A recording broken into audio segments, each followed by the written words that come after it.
பாடுகிறார். இறை சிந்தனை இல்லாத எந்த செயலும் வெற்றி அடைந்ததாக வரலாறு இல்லை, இலக்கியம் இல்லை, புராணம் இல்லை, இதிகாசம் இல்லை, பண்பாடு இல்லை. அப்படிப்பட்ட ஆன்மீகம் இன்றியமையாத ஒன்று. வருஷம் ஒரு நாள் திருவிழாவை கொண்டாடுறோம். திருவிழா எப்படி கொண்டாடணும்?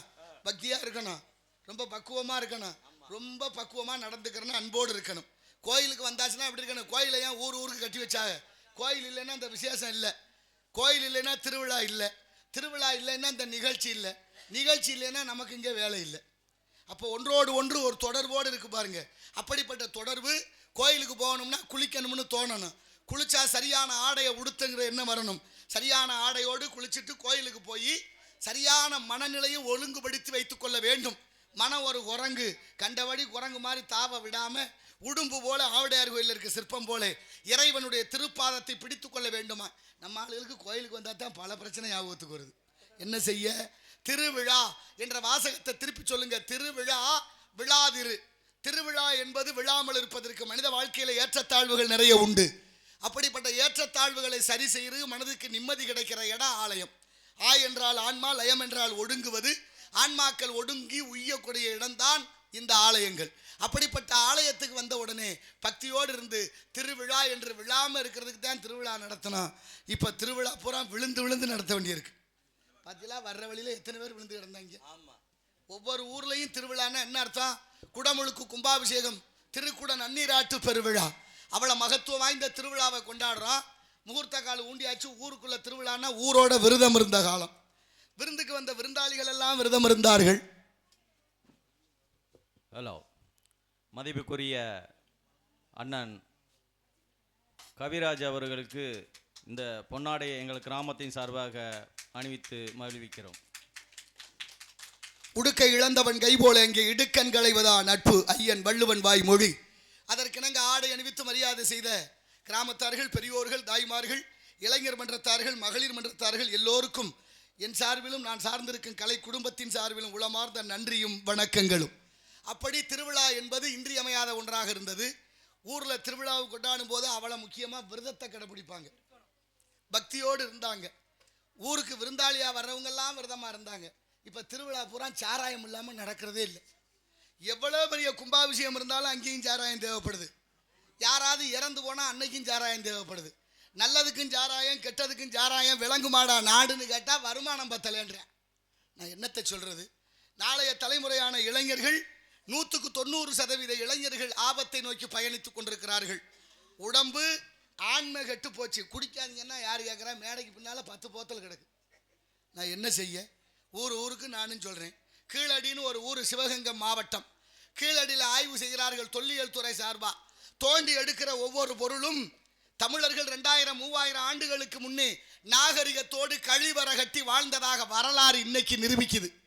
நான் கேட்குற அறிவு சிறந்த பெரியோர்களே, தமிழ் பண்பாளர்களே, உணர்வாளர்களே, இன்னொரு 200 வருஷம் கழிச்சு இந்த பூமியில தொல்லியல் துறை சார்பாக தோண்டுனா என்ன கிடைக்கும்? நமக்கு சாராய போத்தல் கிடைக்கும். எவ்வளவு பெரிய ஆபத்தான வேலையை நம்மளை அறியாமலே செய்து கொண்டிருக்கிறோம் என்பதை அவரவர் உளச்சான்று படி சிந்தித்து பாருங்கள்.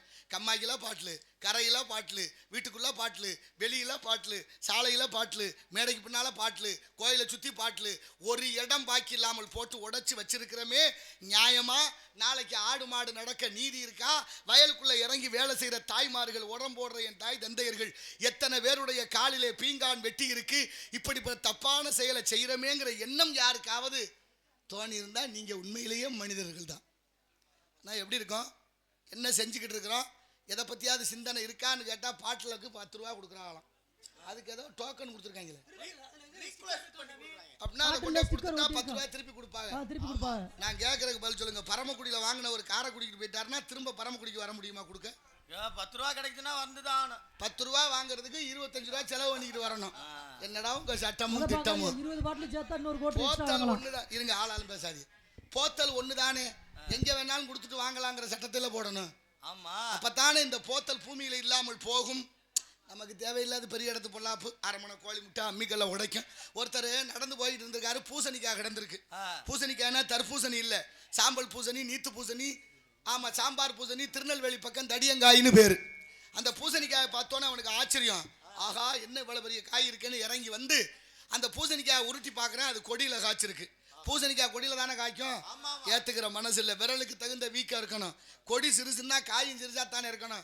அளவுக்கு மீறி பெருசா இருக்கு. படைச்சது யாரு? கடவுள் தானா? கடவுளுக்கு அறிவில்லை, கடவுள் முட்டாள் அப்படின்னு. கடவுளையே முட்டாளுங்கிற நாட்டில் கொல்லப்பைய கடவுளை முட்டாள்னு தான் சொன்னேன். அவங்களோட தான் குடும்பம் பண்ணோம். என்னத்தை சொல்றது? ஆனா சொல்லிட்டு பக்கத்துல போய் ஒரு ஆலமரத்தடியில படுத்தேன். ஆலம்பழத்தை பார்க்குறேன், ஆலம்பழம் சிறுசா இருக்கு. இப்ப யோசிக்கிறேன், இவ்வளோ பெரிய மரம், ஒரு சின்ன பழம் பழுத்திருக்கு, சின்ன கொடியில அவ்வளோ பெரிய காய், கொஞ்சம் கூட பொருத்தம் இல்லை. ஏற்குமாறா படைச்சது கடவுள் என்றால் கடவுளுக்கு அறிவில்லை, கடவுள் முட்டாள்னு படுத்திருந்தேன். கொஞ்ச நேரத்தில் காத்து வந்தது, மரம் அசைந்தது, ஒரு பழம் நழுவி அவன் நெத்தியில விழுந்தது. அம்மானு எந்திரிச்சேன்.